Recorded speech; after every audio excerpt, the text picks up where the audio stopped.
How do you truly accelerate your journey to English fluency? Is it, through endless grammar books, late night study sessions, or is there maybe a surprising, perhaps even a bit uncomfortable shortcut? Welcome to the Deep Dive. Today we're on a mission really to unpack the transformative power of making mistakes when you're learning English. We've gone deep into this fascinating collection of experiences shared by language learners all around the world. We've gathered these real-life anecdotes and practical insights that we think will fundamentally shift how you view those little slips of the tongue. That's absolutely right. This isn't about rote memorization. It's not about striving for some unrealistic, flawless perfection either. It's much more about an active, courageous kind of learning, the kind that literally reshapes how your brain understands and uses English. It's about seeing every stumble not as a setback, but as a vital step forward. Okay, let's dive right into this foundational idea then. Mistakes aren't just minor errors. Our sources reveal they are absolutely essential steps in the learning process. One of the core insights we kept seeing was what we're calling the "at least I tried" mindset. Mm-hmm. Yeah, we heard this fantastic story about Mr. Harris. He was a construction worker in London, originally from a small Irish village, started learning English properly in his 40s. And one day he actually told a supervisor, "I finished the wall yesterday," when he meant, well, essentially the same thing. I finished the wall yesterday, but he may have forgotten a word or phrased it awkwardly, and some of the younger workers, they chuckled a bit. Right, yeah. But Mr. Harris, he just smiled and said, "At least I tried." That's brilliant. And that moment, the author of our source material noted, it really stuck with them. And for you, the listener, the relevance is pretty clear, isn't it? Mr. Harris wasn't paralyzed by that fear of being imperfect. Exactly. Trying, even when you're unsure, it's presented again and again as the fastest way to learn. And that courageous act of trying, even with imperfections, that directly builds confidence. Think about Amina. She came to Canada from Morocco with only basic English, and she desperately wanted to join her son's school meeting, but felt incredibly nervous about speaking. Understandable. Totally. But despite her anxiety, she went. And when it was her turn, she said something like, "My son, read," instead of, "My son enjoys reading." Okay. But what's really remarkable is that she didn't just freeze up. She smiled, she continued the conversation, and the teacher understood her perfectly fine. That small, brave interaction, it helped her confidence grow, exponentially. Wow. The takeaway there is so profound. Don't wait until you think your English is perfect. Just speak now, embrace the mistakes, learn while you're speaking. Because, as our sources powerfully demonstrate, mistakes are just unforgettable teachers. And interestingly, people inherently respect the effort. It's not just about getting it wrong and then, getting it right. Our deep dive reveals that the actual mistake moment, often it comes with a gentle correction, maybe a chuckle, or even just a quick moment of self-correction. It creates this powerful, almost indelible memory. Right, that emotional connection. Exactly. It actually etches the correct phrase into your brain far more effectively than, say, rote memorization ever could. The author of one source shared their own experience learning Bengali. They accidentally told a shopkeeper to close the door when they were actually trying to say thank you. Oh, dear. Yeah. But the shopkeeper just laughed gently and corrected them. And that moment taught the author two crucial things. First, people really do respect your effort when you try. And second, the correction helped them remember the right phrase forever. It just sticks. It absolutely does. We saw this exact same dynamic with Daniel in Singapore. He once introduced himself as, "I am very boring," instead of "I am very bored." Oh, that's a common one. It is. And everyone, including the teacher, had a good laugh. But then the teacher explained the subtle but critical difference, and Daniel never forgot it. Sick. If he'd stayed quiet, terrified of the mistake, that crucial distinction would have just remained a mystery. It really hammers home the point. Every single mistake is a unique teaching moment. Every wrong word actually brings you closer to the right one. That's such a huge mindset shift, isn't it? It really is. Because for so many people, a mistake feels like failure, but you're saying it's actually the most direct path to learning. And we saw this learning in action cycle beautifully illustrated with Mr. Chen, a shop owner in Malaysia. He told a tourist, "I make you discount good," trying to be friendly, trying to be helpful. Never making the effort. Exactly. Later, his daughter gently corrected him, saying, "Dad, you should say, 'I'll give you a good discount.'" And what's incredible is that the very next time a customer came in, Mr. Chen used the correct phrase. Just like that. Just like that. It wasn't just a correction floating in the air. It was visible, immediate improvement. Which brings up a really important question for all of us, I think. How do these small, brave steps, these individual moments of, courageous communication, how do they lead to significant breakthroughs in overall confidence? Yeah, how does that happen? Well, what's fascinating here is how overcoming that very real fear of speaking up truly transforms a learner's performance. Consider Jacob. He was a nurse from Kenya working in the UK, incredibly intelligent, hardworking guy. But he often stayed silent in team meetings, just terrified of making mistakes. That sounds stressful. Immensely. But one day, he was asked to speak, and he said something like, "Today we give many medics to patients," instead of the more standard, "Today we gave a lot of medicine to the patients." Okay, grammatical flip. Exactly. But his manager didn't focus on the error at all. She actually praised him for speaking up. She said, "Jacob, I can understand what you mean, and that's what matters most. Keep going." That's great management. Isn't it? Jacob gained immense pride from that simple validation. And within just 6 months, he was leading meetings confidently, all because he stopped waiting for this unattainable perfection. That's a seriously powerful transformation. It makes you wonder, though, for someone who is deeply afraid of speaking up, how did they even take that very first step? Jacob's manager was incredibly supportive, which is amazing. But what if the environment isn't always quite so forgiving? That's a fair point. And our sources showed it wasn't just about these big leaps of faith.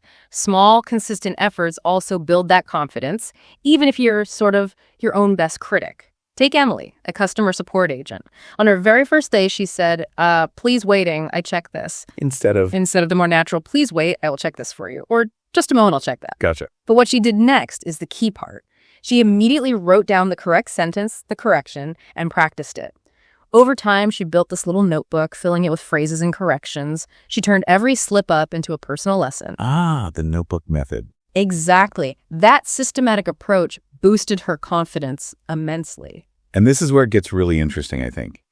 It's not just about correcting individual words or grammar points, is it? No. It's about truly integrating the learning into your natural speech patterns. Making it stick. Precisely. This really highlights the cumulative effect of these small adjustments. We saw so many examples, like Ollie. He was a guest at a guest house in England. He said, "My wife cooking very good." Right. And the host, Tom, gently corrected him, "Oh, you mean my wife cooks very well." Ollie repeated it correctly, just continued the conversation naturally. And crucially, used the correct sentence the very next day. See? Immediate application. Yes. And similarly, David, a shop owner in Australia from Vietnam, he initially said, "Yes, we having that," when he meant, "Yes, we have that." He not only practiced it, but even wrote the correct sentence near his cash register, like a little reminder. That's clever. And later, he was using it confidently. These instances just show how learning truly works. Through speaking and getting that immediate, relevant feedback, not just through silent, abstract study, Definitely.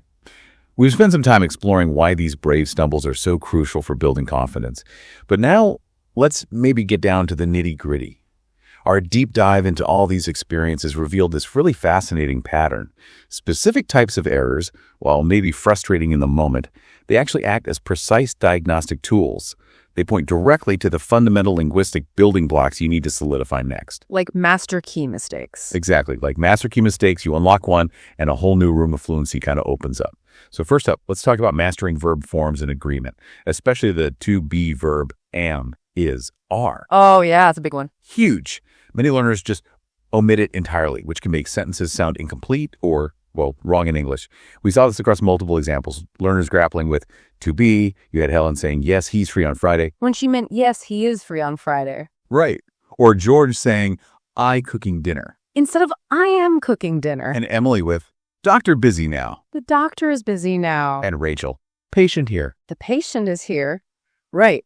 These fundamental omissions, once they're corrected, create this really deep understanding of English's core sentence structure. And then you've got the distinction between have versus has. Ah, yes. Like Samuel, who said, "I has 2 children." Instead of "I have 2 children." Yeah. These seemingly small corrections, they are absolutely foundational. They really solidify the very structure of English sentences in your mind. Okay, moving on.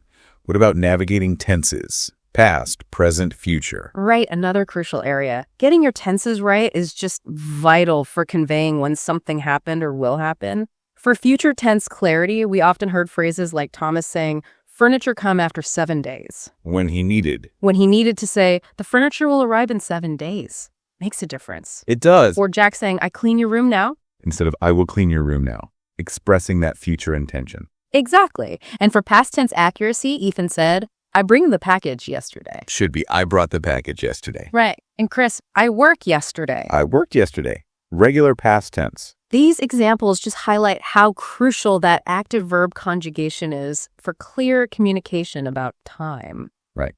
Okay, and then unlocking prepositions, those tricky little words like in, on, at, for, since. Oh, the dreaded prepositions. They can be a nightmare. These tiny words might seem insignificant, but they're often the source of major confusion because their usage is frequently idiomatic, isn't it? That doesn't always translate logically from other languages. Not at all. They're like tiny linguistic tripwires. Good way to put it. You stumble over them, and that teaches you about English's unique way of thinking about space and time. For location, we saw Sophie at the library say, the book is in third shelf. When it should be, the book is on the third shelf. Common one. Very. Similarly, Emma said, the book is in the table. Instead of on the table. And for time prepositions, Daniel said, I work here since 5 years. Instead of, I work here for 5 years. Or, I have worked here for 5 years. The duration versus the starting point. Exactly. So many common pitfalls, but each one is like a mini lesson baked right in. And forming clear questions is another area where mistakes provide just immediate and essential learning. English questions often require specific structures, auxiliary verbs that differ from many other languages. Right. You can't always just use intonation. Not always. For polite questions, we saw Tom, a waiter, say, you want more water? Instead of maybe. Would you like more water? Which is just much softer, more appropriate phrasing in that context. Yeah, culturally important too. Definitely. And Linda in a restaurant said, you want menu. Instead of, can I get you a menu? Or would you like a menu? Right. And adding those auxiliary verbs like do or does is also key. Matthew learned this when he said, you want to buy something. It needs the do. Do you want to buy something? Precisely. These mistakes are like these little flashing neon signs pointing directly to how English structures its inquiries. Okay, and let's not forget precision in vocabulary. Word choice. That can profoundly change your meaning or just make your speech sound a bit off. Yeah, unnatural sometimes. Simon, for instance, described something as so delicious and spice. When he meant spicy, the adjective form. Exactly. Noun versus adjective. And Linda, a different Linda, a restaurant worker this time, once said, no, we don't have gluten. Uh-oh. When a customer was asking, do you mean gluten-free? Like, about options. The clarification was needed? Right. The customer had to clarify the correct term, which in turn taught Linda the more precise phrasing needed in that situation. These moments really highlight the nuances of English vocabulary that only real-world application seems to teach effectively. Definitely. And pronunciation. That's another area where mistakes are just incredibly invaluable. Oh, hugely. The difference a single sound can make, or even a silent letter, can completely change comprehension.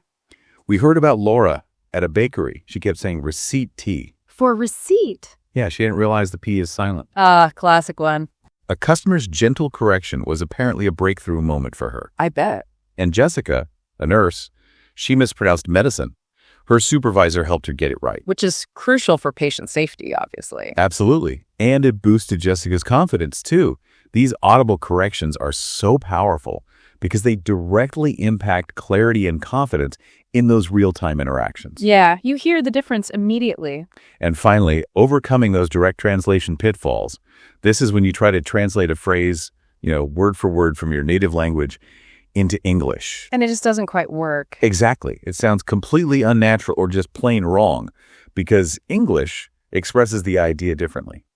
John from Russia learned this when he said, I have hunger. Instead of I am hungry, common structure different. Right. In many languages, to have hunger is perfectly correct, but English uses to be hungry. And Anna said, she very beautiful. Missing the eyes. She is very beautiful. These errors clearly show what needs to be learned next, that English often works with its own unique logic and structure. Distinct from your first language. Exactly.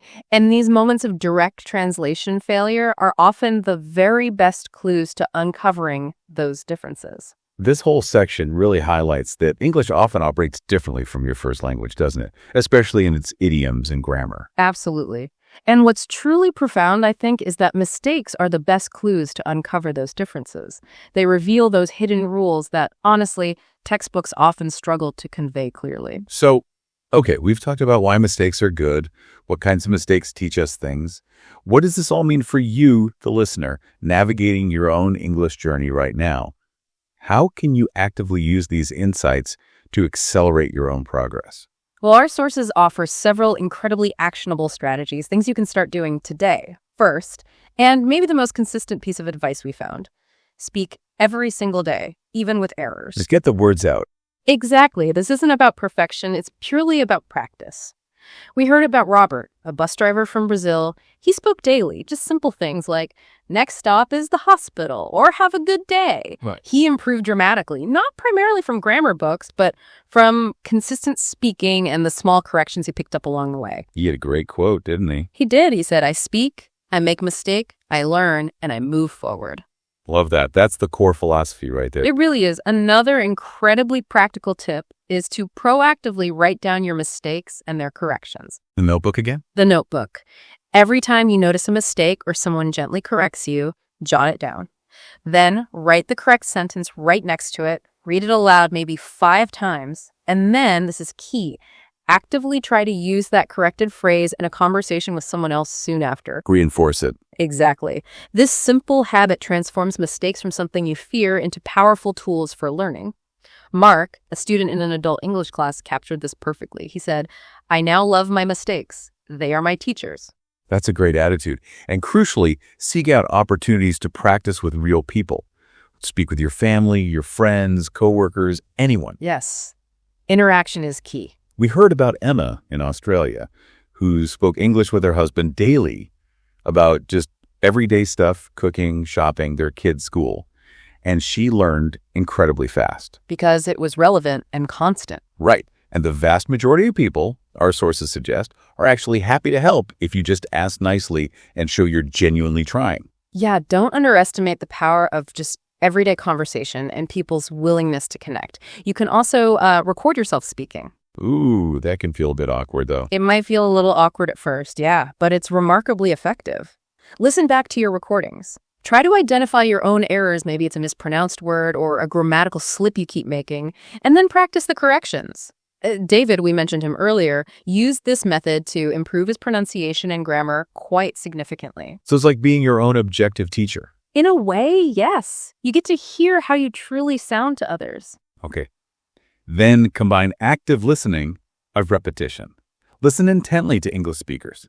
Could be podcasts like this one, the radio, TV shows, even just conversations you overhear. Eavesdropping for education. Maybe. And try to repeat what you hear. Mimic their pronunciation, their intonation, the phrasing they use. This helps not only with pronunciation, but also with understanding the natural patterns and rhythms of spoken English. Makes sense. And finally, make reading an active speaking exercise. When you're reading English books or articles online, don't just read silently in your head. Say new words or interesting sentences out loud. Actually vocalize it. Yes.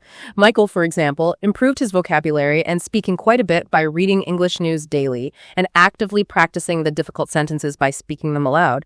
It just transforms a passive activity into a much more active learning experience. Okay, lots of practical stuff there. So just to wrap up, remember, mistakes are not signs of weakness. Fundamentally, they are steps towards strength. They are invaluable tools, like the actual bricks you use to build a strong house of fluency. Without them, we simply don't notice what needs improving, what needs strengthening. Yeah. Think of all the incredible individuals we've heard about today.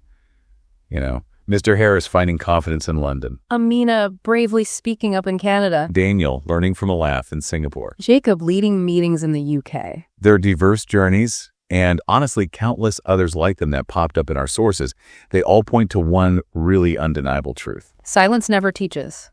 Speaking does. Even imperfect speaking. So here's a final thought for you, the listener, to carry forward from this deep dive today. What small mistake will you bravely make today, knowing it's probably the fastest way to your next big leap in English confidence?